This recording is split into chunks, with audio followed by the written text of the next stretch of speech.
मध्यकालीन इतिहास यानी कि मेडिवल हिस्ट्री।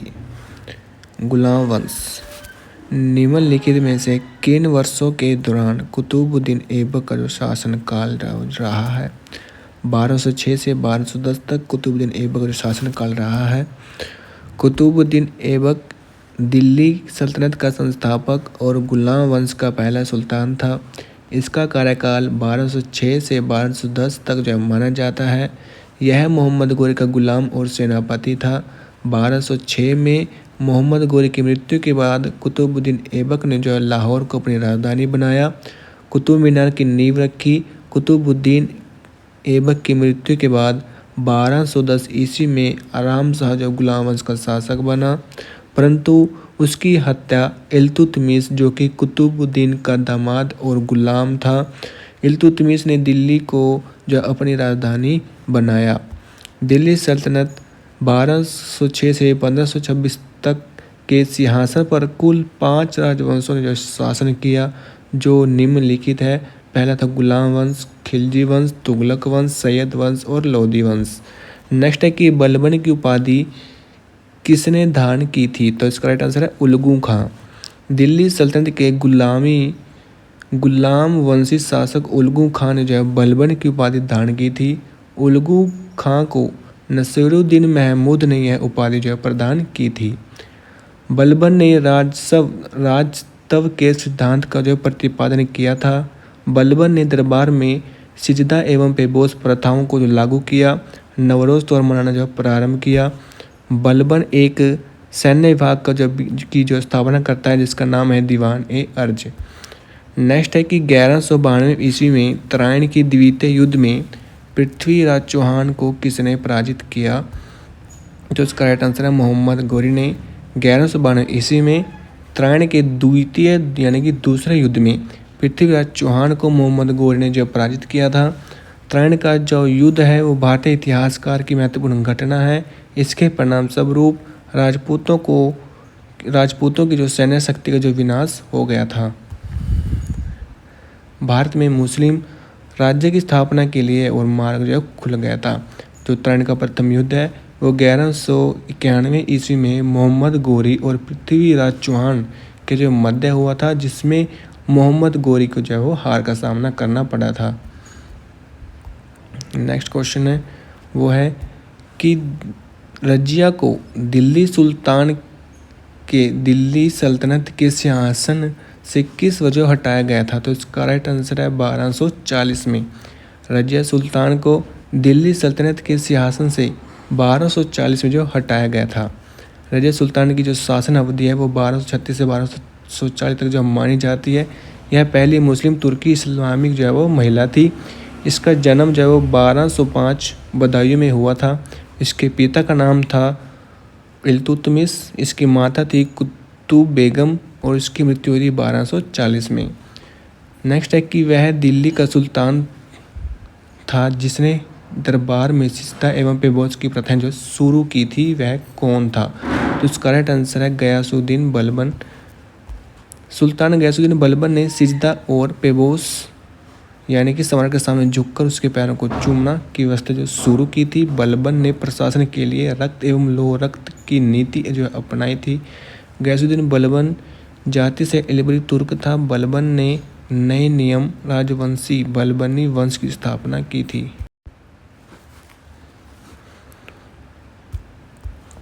नेक्स्ट है कि बलबन ने निम्नलिखित में से दिल्ली के किस सुल्तान के नायब के रूप में जो है वो काम किया था? तो इसका राइट आंसर नसीरुद्दीन महमूद। नसीरुद्दीन महमूद शाह के शासनकाल के दौरान समझ सकते हैं जो बलबन के हाथों में थी। प्रारंभ में बलबन जो चहलगामी का सदस्य था, लेकिन धीरे धीरे बलबन ने अपनी शक्ति का विस्तार किया तथा 1249 में बलबन ने अपनी पुत्री का विवाह नसीरुद्दीन मोहम्मद के साथ जो कर दिया। सुल्तान ने बलबन को उलगू खां की उपाधि प्रदान की और सेना का पूर्ण नियंत्रण उसके साथ नायब ए ममलिकात का पद दिया। 1265 ईस्वी में सुल्तान की मृत्यु हो गई। सुल्तान का कोई उत्तराधिकारी नहीं था, इसलिए अगला शासक गयासुद्दीन बलबन बना, जिसने बलबनी वंश की स्थापना की। नेक्स्ट है कि किसने बदायूं पर कब्जा करके इल्तुतमिश को वहाँ के पहले मुस्लिम गवर्नर के रूप में नियुक्त किया? इसका राइट आंसर है कुतुबुद्दीन ऐबक का जो शासनकाल है 1200 से 1200 तक था के मध्य था। इसे दिल्ली सल्तनत का स्थापक जो माना जाता है। कुतुबुद्दीन ऐबक ने जो बदायूं पर जो कब्जा करके इल्तुतमिश को वहाँ के पहले मुस्लिम गवर्नर के रूप में जो नियुक्त किया था। नेक्स्ट है कि त्रायण का प्रथम युद्ध कब लड़ा गया था? तो ये होता 1191। त्रायण का प्रथम युद्ध 1191 में पृथ्वीराज चौहान और मोहम्मद घोरी के बीच हुआ। त्रायण का दूसरा युद्ध 1192 में पृथ्वीराज चौहान और मोहम्मद घोरी के बीच हुआ। त्रायण का जो तीसरा युद्ध था वो 1215 से 16 के बीच हुआ, इल्तुतमिश और यलदौज कुलाचा के बीच, जिसमें जो इल्तुतमिश विजयी रहा। नेक्स्ट है कि दिल्ली सल्तनत के निम्नलिखित में सुल्तानों में से किसने गयासुद्दीन बलबन को अपना प्रधान जो नियुक्त किया था? तो इसका आंसर है नसीरुद्दीन महमूद। नसीरुद्दीन महमूद इल्तुतमिश का घनिष्ठ पुत्र तथा गुलाम वंश का सुल्तान था। 10 जून 1246 को सिंहासन पर बैठा था। सिंहासन पर बैठने के बाद अमीर सरदारों एवं सुल्तान के बीच शक्तियों के लिए जो संघर्ष पूर्णतः समाप्त जो हो गया था। 1246-66 से गुलाम वंश के 8वें शासक नसीरुद्दीन महमूद के शासन में शुरू में गयासुद्दीन बलबन जो प्रधान था। नेक्स्ट है कि मलिक इख्तियार उद्दीन अल्तुनिया ने रजिया सुल्तान को निम्नलिखित में से किस किले में जो कैद किया था? तो इसका राइट आंसर है बठिंडा के किला मुबारक में। नेक्स्ट है कि निम्नलिखित में कौन सा कथन जो गलत है? कुतुबुद्दीन ऐबक ने दिल्ली पर 1210 तक शासन किया, यह बिल्कुल सही है। दिल्ली सुल्तानों के समय अरबी प्रशासनिक कामकाज की भाषा थी, यह भी सही है। दिल्ली पहले तोमर राजपूतों के अधीन एक राजवंश की राजधानी थी, इसको आपने बताना है। दिल्ली में डाले गए सिक्कों को दहीवाल जो कहा जाता था। तो इसका जो राइट आंसर है वो है बी कि दिल्ली नगर की स्थापना जो 11वीं शताब्दी में तोमर वंश के राजपूत अनंतपाल द्वितीय द्वारा जो की गई थी और बाद में पृथ्वीराज चौहान ने दिल्ली पर शासन किया। नेक्स्ट है कि रजिया पहली महिला मुस्लिम शासक भारत के किस तुर्की शासक की बेटी थी? तो इसका राइट आंसर है इल्तुतमिश। मध्यकालीन भारतीय इतिहास में दिल्ली सल्तनत के प्रथम राजवंश, जिसमें गुलाम वंश या मामलुक वंश के नाम से जाना जाता है, इसके वास्तविक जो संस्थापक इल्तुतमिश के पश्चात उसकी पुत्री रजिया सुल्तान जो भारत की प्रथम मुस्लिम महिला शासक बनी है, वह 1236 से 1240 जो गुलाम वंश की शासिका रही है। नेक्स्ट है कि भारत में मामलुक वंश का संस्थापक कौन था? तो इसका राइट आंसर है कुतुबुद्दीन ऐबक। गुलाम वंश जिसे मामलुक वंश भी कहते हैं, दिल्ली में कुतुबुद्दीन ऐबक द्वारा 1206 में स्थापित किया गया था। यह वंश 1290 तक तो शासन करता रहा। नेक्स्ट है कि इल्तुतमिश के शासन में सल्तनत की राजधानी निम्न से कौन सी थी? तो इसका राइट आंसर है दिल्ली। इल्तुतमिश जिसका शासनकाल 1210 से 1236 तक रहा, इसकी राजधानी जो लाहौर से के स्थान पर जो दिल्ली बन गई थी। इल्तुतमिश ने सुल्तान का पद वंशानुगत बनाया। इसने सिक्कों पर टकसाल का नाम लिखवाने की परंपरा शुरू की तथा ग्वालियर विजय के बाद अपनी पुत्री रजिया का नाम सिक्कों पर अंकित किया। सल्तनत युग के 2 महत्वपूर्ण सिक्के चांदी का टका और तांबे का जितना जो इसी ने जो प्रारंभ किया था। इल्तुतमिश ने अपने सिक्कों पर अपने आप को खलीफा के दूत के रूप में जो प्रदर्शित किया। उसने सर्वप्रथम अब्बासी खलीफा उल मुसत नसीर के नाम से जो युक्त सिक्के जो चलवाए थे। इल्तुतमिश शमशी वंश का था, इस कारण उसके गद्दी पर बैठने से दिल्ली के सिंहासन पर एक नवीन राजवंश का अधिकार जो स्थापित हुआ। उसने अत्यंत विषम परिस्थितियों में दिल्ली सल्तनत का राज्य जो प्राप्त किया, परंतु अपनी योग्यता और प्रतिभा से इन समस्याओं का अंत कर सल्तनत को दृढ़ता तथा शक्ति प्रदान की। अनेक इतिहासकारों ने दिल्ली सल्तनत का वास्तविक संस्थापक जो है वो इल्तुतमिश को माना है। दिल्ली को राजधानी बनाने वाला प्रथम सुल्तान जो इल्तुतमिश ही था। ऐबक के समय में राजधानी लाहौर थी। नेक्स्ट है कि डैश के बीच का समय भारतीय इतिहास में दिल्ली सल्तनत का जो कहा जाता है। 1206 से 1526 के बीच को दिल्ली सल्तनत का जो काल माना जाता है। गुलाम वंश, मामलुक वंश, इल्बरी वंश, इनका जो टाइम पीरियड है वो 1206 से 1290 तक रहा। उसके बाद है खिलजी वंश जिसका टाइम पीरियड है 1290 से 1320। नेक्स्ट है तुगलक वंश, जिसको 1320 से 1414 तक का जो टाइम पीरियड माना जाता है। उसके बाद है सैयद वंश, जिसको 1451 तक का टाइम पीरियड माना जाता है। नेक्स्ट है लोधी वंश, जिसको 1451 से 1526 तक का जो टाइम पीरियड माना जाता है। इन 4 मूलतः वंश जो तुर्क थे, जबकि अंतिम वंश लोधी जो अफगान से था। नेक्स्ट है कि त्रायण की पहली लड़ाई किस वर्ष जो लड़ी गई थी, तो इसका राइट आंसर है 1191 में। नेक्स्ट है कि दिल्ली सल्तनत के अधीन प्रशासन की भाषा कौन सी थी, तो इसका राइट आंसर है फारसी। दिल्ली सल्तनत के अधीन प्रशासन की जो भाषा थी वो फारसी थी। इतिहासकारों के मतानुसार 1206 से 1526 तक उत्तर भारत के विशाल भूभाग पर शासन करने वाले 5 राजवंश के सुल्तानों के शासनकाल को दिल्ली सल्तनत काल जो कहा जाता है। ये 5 वंश जो क्रमशः हैं गुलाम वंश, खिलजी वंश, तुगलक वंश, सैयद वंश, लोधी वंश। ये शासक मूलतः तुर्क तथा अफगान मूल के थे। नेक्स्ट है कि निम्नलिखित में से किस वर्ष में दिल्ली सल्तनत की स्थापना जो की गई थी, तो 1206 में जो है दिल्ली सल्तनत की स्थापना की गई थी। नेक्स्ट है कि गुलाम वंश के शासक गयासुद्दीन बलबन ने जो डैश की उपाधि धारण की थी, तो इसने जिल ए इलाही यानी कि भगवान की छाया की जो उपाधि जो धारण की थी। गुलाम वंश के शासक गयासुद्दीन बलबन ने जिल ए इलाही की उपाधि जो धारण की। उसका मूल नाम बहाउद्दीन था। यह एक इलबरी तुर्क था। इसने तुर्कान ए चहलगामी का जो दमन किया, राजतव के सिद्धांत का प्रतिपादन किया। इसके अनुसार राजा नेमत ए खुदाई यानी कि ईश्वर का प्रतिनिधित्व जो होता है। बलबन की हत्या सैनिक द्वारा 1286 में जो कर दी गई थी। इसका मकबरा महरौली जो कि दिल्ली में है। चंगेज खां के नेतृत्व में मंगोलों ने किस वर्ष उत्तर पूर्वी ईरान में जो है वो ट्रांसओक्सियाना पर जो आक्रमण किया था, तो इसका आंसर है 1219 में। ईरान के उत्तर पूर्वी भाग ट्रांसओक्सियाना पर 1219 में चंगेज खां के अधीन मंगोलों द्वारा हमला जो किया गया था। इस संक्षिप्त युद्ध के कम से कम 2 वर्षों तक चलने के कारण न केवल एक बड़ा साम्राज्य पूरी तरह से नष्ट हो गया, बल्कि चंगेज खां ने दुनिया को अपनी राजनीतियों से शुरुआत से ही अपना परिचय जो करवाया। अप्रत्यक्ष हमले और युद्ध में हथियारों के अंधाधुंध प्रयोग, जनसंख्या का नरसंहार। इसके बाद मंगलों ने दिल्ली सल्तनत पर जो हमला कर दिया। नेक्स्ट है कि खिलजी वंश माल की पर्याप्त आपूर्ति सुनिश्चित करने हेतु अलाउद्दीन खिलजी के अधीन किस अधिकारी के लिए व्यापारियों का रजिस्टर बनाए रखना आवश्यक था, इसका राइट आंसर है शाहना ए मंडी।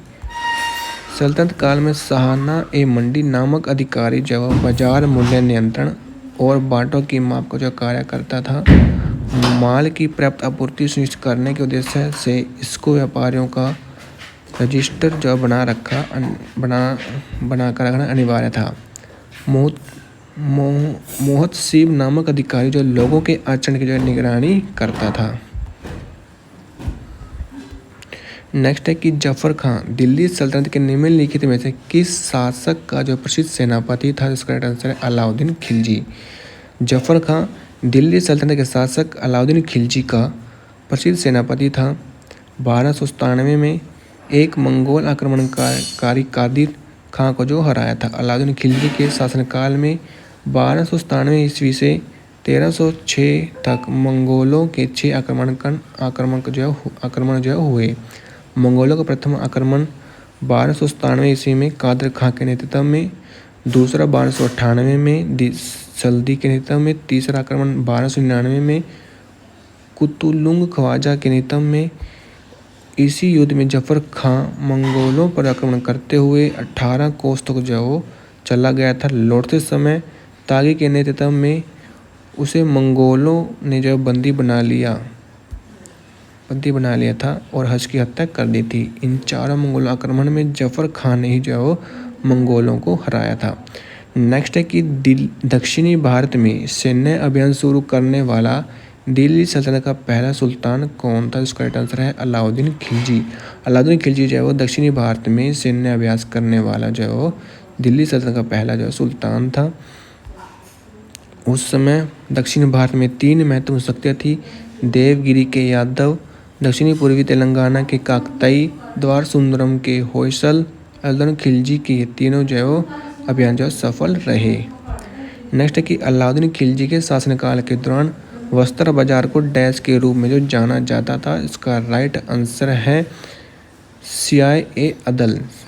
अलाउद्दीन खिलजी के शासनकाल के दौरान वस्त्र बाजार को सराय ए अदल के रूप में जो जाना जाता है। यह एक ऐसा बाजार था जहां पर वस्त्री, शक्कर, जड़ी बूटियां, दीपक जलाने का तेल आदि वस्तुएं बिकने के लिए जो आती थी। यह सरकारी धन से सहायता प्राप्त बाजार था। नेक्स्ट है कि निम्नलिखित में से किसने दिल्ली सल्तनत में सैनिकों के लिए दाग और हुलिया प्रथा तथा नकद भुगतान करने की व्यवस्था जो शुरू की थी। तो इसका राइट आंसर अलाउद्दीन खिलजी। दिल्ली सल्तनत में अलाउद्दीन खिलजी ने सैनिकों के लिए दाग और हुलिया प्रथा तथा नगद भुगतान व्यवस्था की जो है शुरुआत की थी। दीवान ए खारिज प्रत्येक सैनिक की नामावली एवं हुलिया जो है रखता था। नेक्स्ट है कि निम्नलिखित में से खिलजी वंश के संस्थापक कौन थे।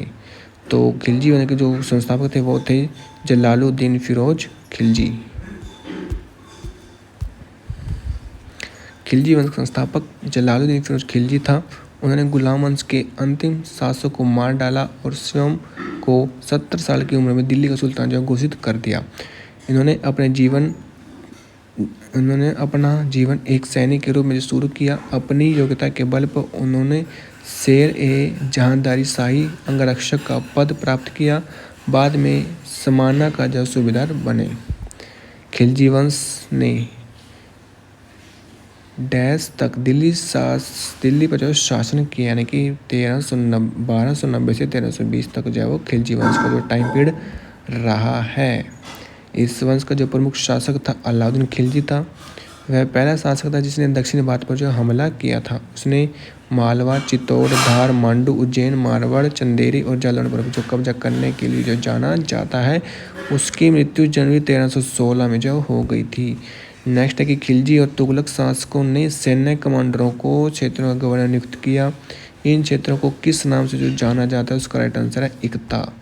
खिलजी और तुगलक शासकों ने सैन्य कमांडरों के क्षेत्रों का गवर्नर नियुक्त किया था। इन क्षेत्रों को इक्ता के नाम से जो जाना जाता है।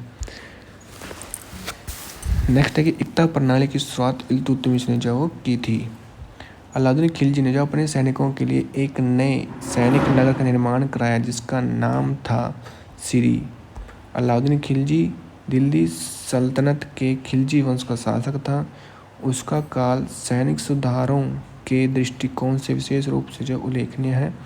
उसने स्थायी सेना का गठन किया, सैनिकों को सीधी भर्ती तथा उन्हें नगद वेतन देने की व्यवस्था की थी। उसने घोड़ों की अदला बदली को रोकने हेतु घोड़ों को दागने की व्यवस्था जो शुरू की। उसने 1303 में सीरी में एक सैनिक नगर का जो निर्माण कराया था। नेक्स्ट है कि अलाउद्दीन खिलजी द्वारा लगाया गया खिराज कर किसान की उपज के लगभग %% हिस्से के जो बराबर था। तो इसका राइट आंसर है 50। अलाउद्दीन खिलजी यह दिल्ली सल्तनत का प्रथम जो सुल्तान था जिसने दक्षिण भारत में विजय प्राप्त की थी। इसका दक्षिण भारत अभियान का नेतृत्व सेनापति मलिक काफूर ने किया था। अलाउद्दीन खिलजी के काल में भू राजस्व की दर जो सर्वाधिक थी। यह एक अध्यादेश द्वारा उसने उपज का 50% भूमि कर जो खराज के रूप में जो निश्चित किया था।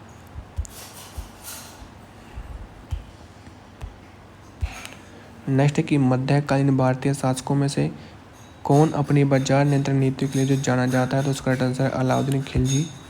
अलाउद्दीन खिलजी अपने बाजार नीतियों के लिए जो जाना जाता है। अलाउद्दीन खिलजी ने अपने सैनिकों को भरण-पोषण हेतु दिल्ली के आसपास अपने क्षेत्रों को बाजार नियंत्रण की नीति जो लागू किया ताकि कम वेतन देने पर भी सैनिकों की गृहस्थी जो सुचारू रूप से चल सके।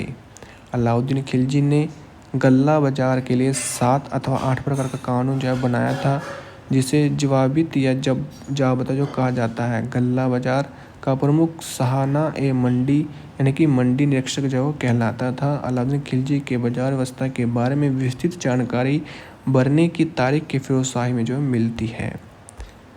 नेक्स्ट है कि अलाउद्दीन खिलजी के शासनकाल में निम्नलिखित में से कौन राज्यपाल था। उसका राइट आंसर है गयासुद्दीन तुगलक। गयासुद्दीन तुगलक अलाउद्दीन के शासनकाल में पंजाब प्रांत का जो राज्यपाल था, इसी ने खिलजी वंश के पश्चात 1320 में तुगलक वंश की जो स्थापना की थी। खिलजी वंश का संस्थापक जलालुद्दीन फिरोज खिलजी था। इसकी हत्या 1396 में अलाउद्दीन खिलजी ने जो कड़ा मानिकरपुर में जो कर दी थी। अलाउद्दीन ने सेना को नगद वेतन देने, स्थायी सेना रखने की नींव रखी तथा घोड़े दागने और सैनिकों को हुलिया रखने की प्रथा लागू की थी। इसके साथ इसका जो प्रमुख कार्य था वो था मूल्य नियंत्रण प्रणाली को लागू करना। इसके शासनकाल में प्रमुख अधिकारी एवं उनके कार्य जो निम्नलिखित हैं। दीवान ए रियायत यानी कि बाजार नियंत्रण की पूरी व्यवस्था। साना ए मंडी बाजार का निरीक्षक होता है।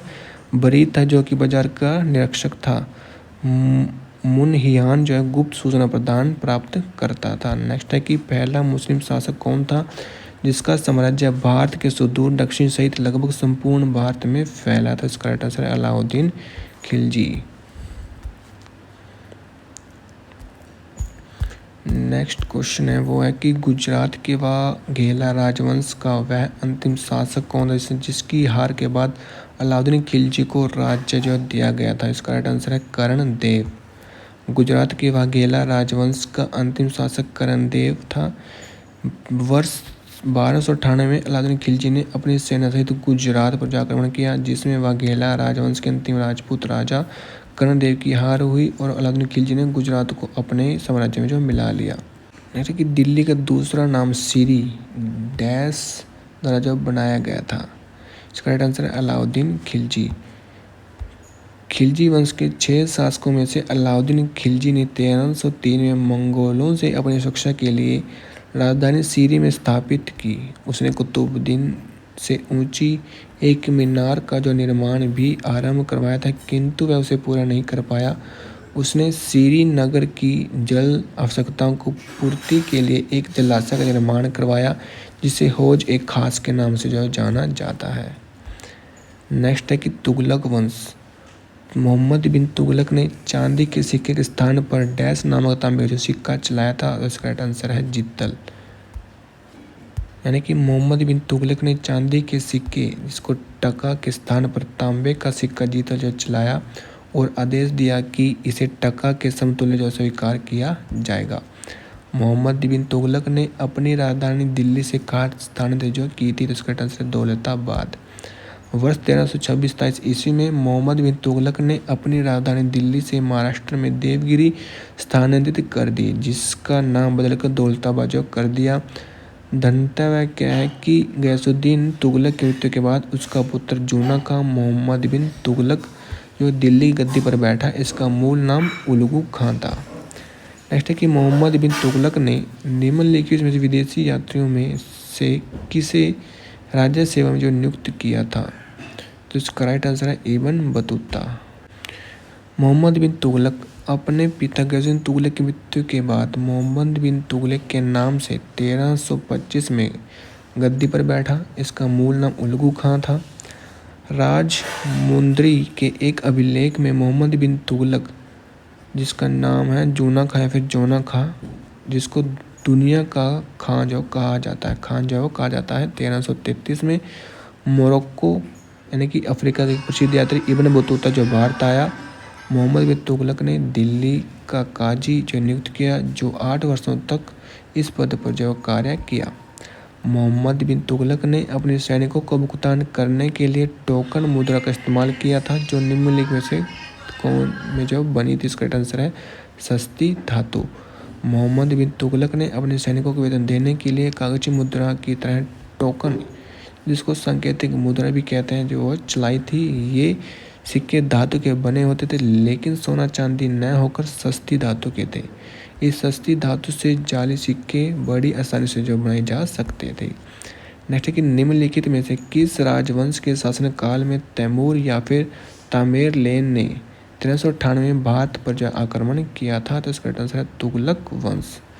तुगलक वंश के अंतिम शासक नसीरुद्दीन मोहम्मद के शासनकाल में तैमूर तथा तामेरलेन ने 1398 में भारत पर जो आक्रमण किया था।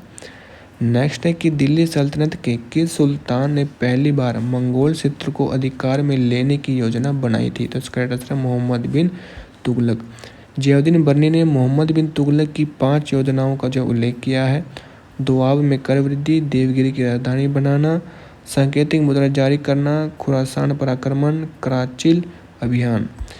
इनमें जो है वो खुरासान और कराचिल अभियान का उद्देश्य जो है मंगोल क्षेत्रों को अपने अधिकार में लेना था। नेक्स्ट है कि मोहम्मद बिन तुगलक ने अपनी राजधानी को दिल्ली से बदल कर जो कहाँ बनाई थी, तो इसका राइट आंसर है दौलताबाद।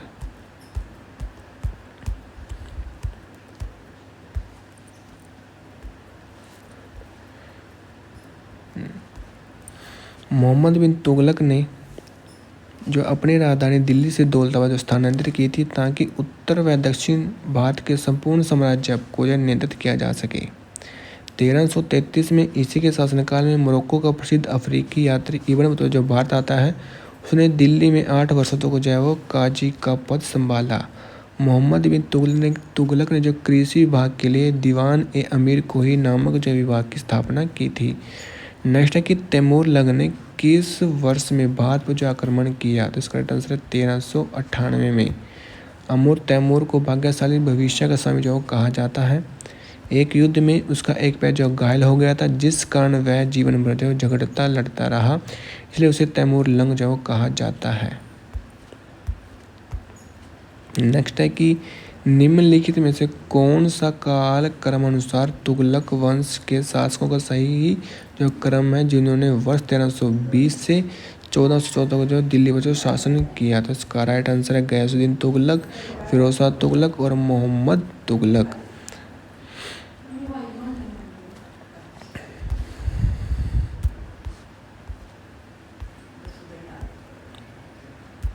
नेक्स्ट है सैयद वंश। सैयद वंश की स्थापना किसने की थी, तो वो की थी खिजर खान ने।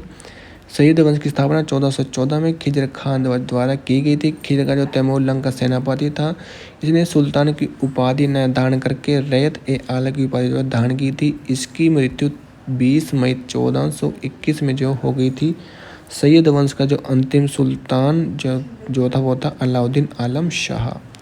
नेक्स्ट है कि लोधी वंश। निम्नलिखित में से कौन दिल्ली के लोधी वंश का जो अंतिम शासक था, तो उसका राइट आंसर है इब्राहिम लोधी। सैयद वंश का अंत बहलोल लोधी ने 1491 में जो लोधी वंश की स्थापना जो की थी। यह वंश 1526 तक जो सत्ता में रहा, सफलतापूर्वक शासन किया। 1517 ईस्वी में सिकंदर लोधी की मृत्यु के पश्चात इसका बेटा इब्राहिम लोधी गद्दी पर बैठा। वह लोधी वंश का अंतिम शासक और दिल्ली सल्तनत का जो अंतिम सुल्तान था।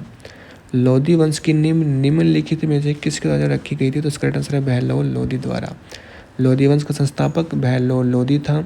वह 19 अप्रैल 1451 को बहलोल शाह गाजी की उपाधि धारण से दिल्ली के सिंहासन पर बैठा था। दिल्ली का प्रथम अफगान राज्य की स्थापना का श्रेय जो बहलोल लोधी को जो दिया जाता है। बहलोल लोधी ने बहलोल सिक्के का जो प्रचलन करवाया। बहलोल लोधी का पुत्र निजाम कहा था। 17 जुलाई 1489 में सुल्तान सिकंदर शाह की उपाधि से दिल्ली के सिंहासन पर बैठा था। नेक्स्ट है कि डैश ने आगरा को अपने साम्राज्य की राजधानी बनाया था, तो इसका राइट आंसर सिकंदर लोधी। सिकंदर लोधी लोधी वंश का एक सर्वश्रेष्ठ जो शासक था। 1504 में उसने आगरा शहर की जो स्थापना की थी। राजस्थान के शासकों पर अपने एकाधिकार को सुनिश्चित करने तथा व्यापारिक मार्गों पर नियंत्रण स्थापित करने के उद्देश्य से जो उसने आगरा की स्थापना की थी। सिकंदर लोधी ने आगरा को अपनी नई राजधानी बनाया। इसके आदेश पर संस्कृत के एक आयुर्वेद ग्रंथ का फारसी में फरहंगे सिकंदरी के नाम से जो अनुवाद किया गया।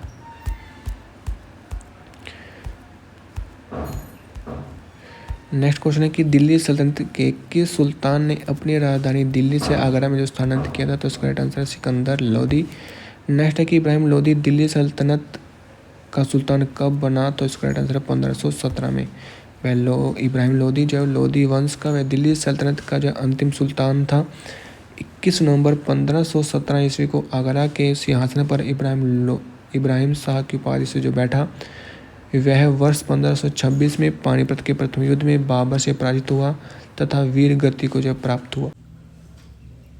सल्तनत कालीन प्रशासन यानी कि निम्नलिखित में से कौन दिल्ली सल्तनत के अधीन दीवान ए ईसा विभाग का प्रमुख था, तो इसका राइट आंसर दीवान ए खास। दिल्ली सल्तनत के अधीन दीवान ए खास की अध्यक्षता में जो है शाही पत्राचार विभाग की देखभाल जो है वो की जाती थी। दबिंदर केंद्र और राज्य के अन्य क्षेत्रों के बीच संचार का जो औपचारिक चैनल था और सुल्तान का निजी सचिव था। नेक्स्ट है कि दिल्ली सल्तनत के दौरान निम्नलिखित में से किस प्रकार का कर जो है एकत्र यानी कि इकट्ठा किया जाता था? तो इसका राइट आंसर है खिराज कर। यानी कि दिल्ली सल्तनत में कर व्यवस्था जो है वो शरीयत के आधार पर जो निर्धारित थी। शरीयत में 4 प्रकार के करों का जो उल्लेख किया गया है। खराज यह हिंदू किसानों पर लागू भूमि कर था जो उत्पादकता का 1/4 से 1/3 जो भाग लिया जाता था। नेक्स्ट है जजिया कर। यह गैर धार्मिक कर था जो गैर मुसलमान जनता से जो है सल्तनत द्वारा सुरक्षा के नाम पर वसूला जाता था। तीसरा है खुमस। यह युद्ध में लूटे गए माल पर लगने वाले कर था। चौथा है ज़कात। यह एक धार्मिक कर था जो मुस्लिम अमीरों की आय व संपत्ति पर 2.5% के रूप में लगता था। नेक्स्ट है कि दिल्ली सल्तनत प्रशासन के संदर्भ में राज्य जो है पत्राचार विभाग को निम्नलिखित में से किस नाम से जाना जाता था? तो उसका राइट आंसर है दीवान ए खास। यानी कि जो पत्राचार का जो काम था वो दीवान ए ईशा के जो करते थे।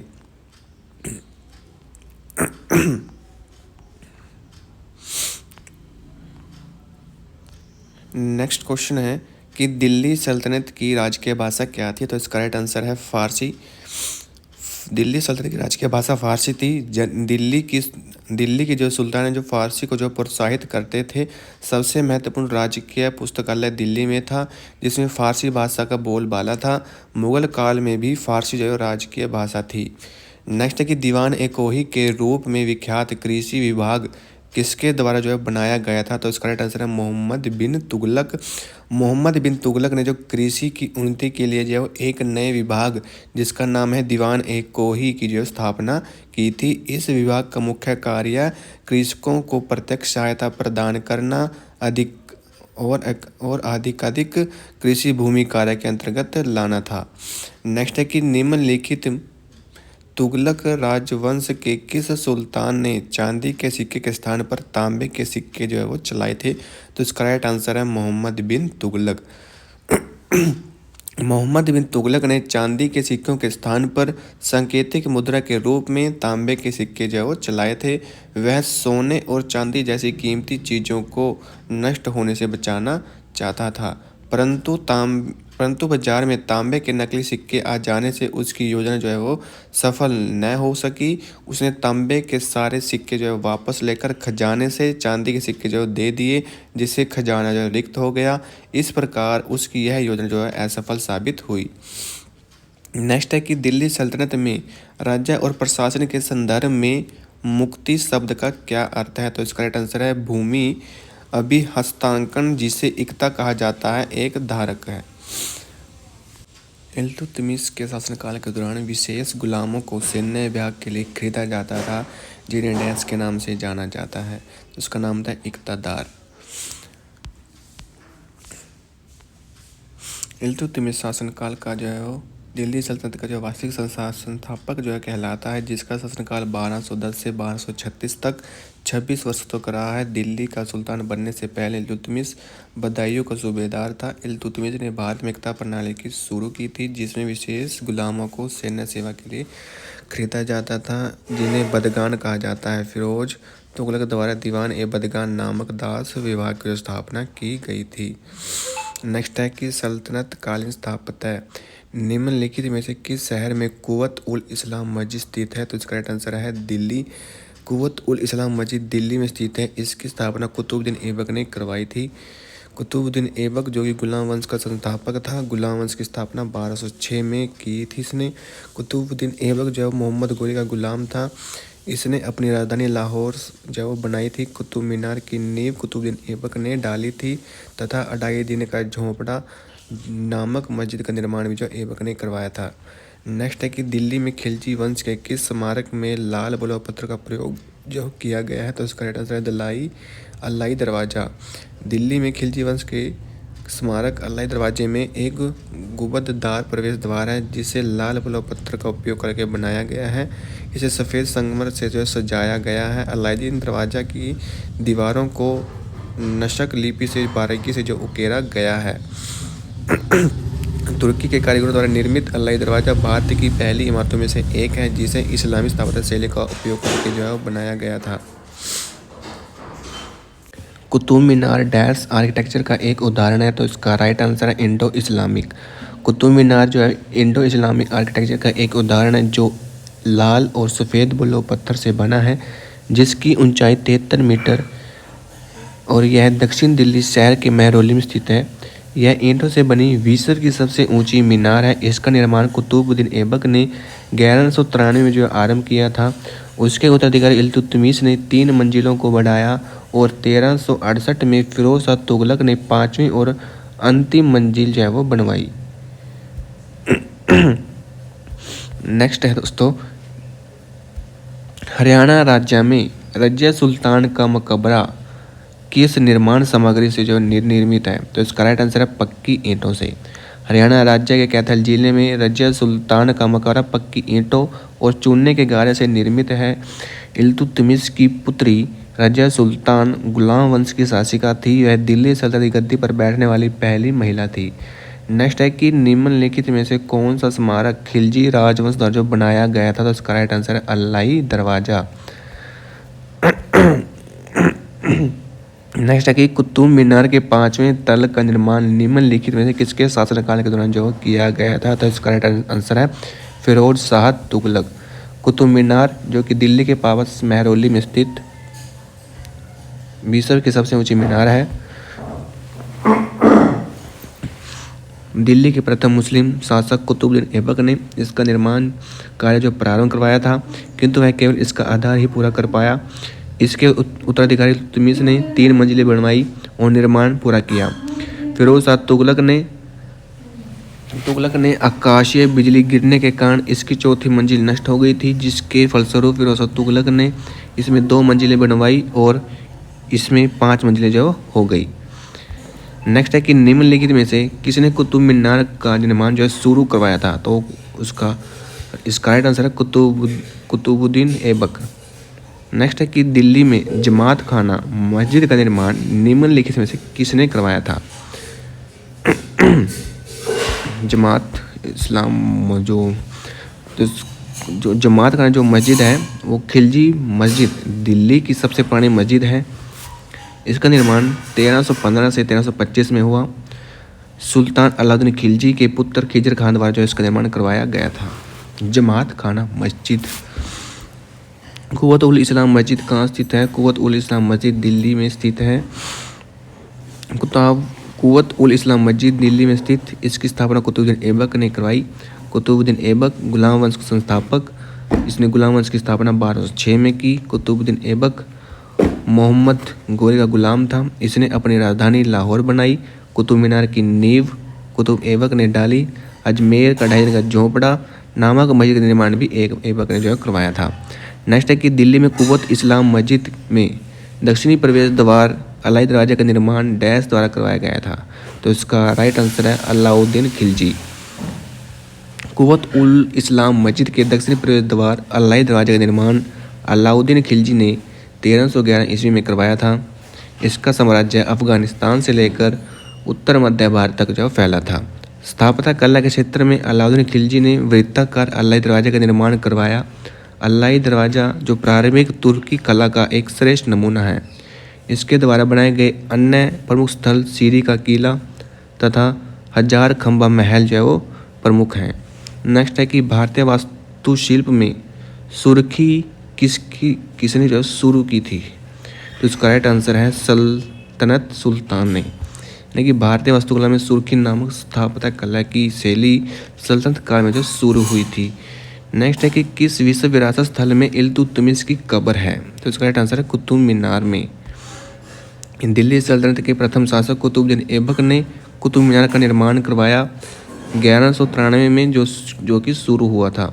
बाद में इल्तुतमिश ने इसे पूर्ण कराया। यूनेस्को ने इसे सांस्कृतिक श्रेणी के अंतर्गत विश्व धरोहर के रूप में स्वीकृत किया। कुतुब मीनार में जो इल्तुतमिश की कब्र जो है वो मौजूद है। नेक्स्ट है कि हौज ए सुल्तानी एक डैश है। तो हौज ए सुल्तानी एक जो बड़ा जलाशय है जिसका निर्माण इल्तुतमिश के शासनकाल के दौरान जो किया गया था।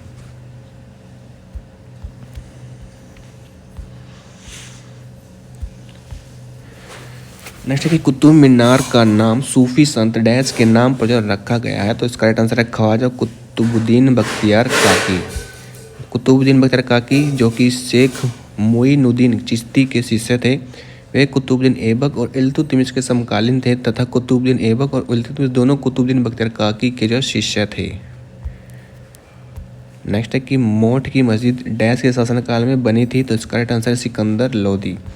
मोट की मस्जिद दिल्ली में स्थित है जिसे 1505 में लोदी वंश के शासक सिकंदर लोदी ने बनवाई थी। उसके वजीर मियां मुइया द्वारा जो बनाया गया था।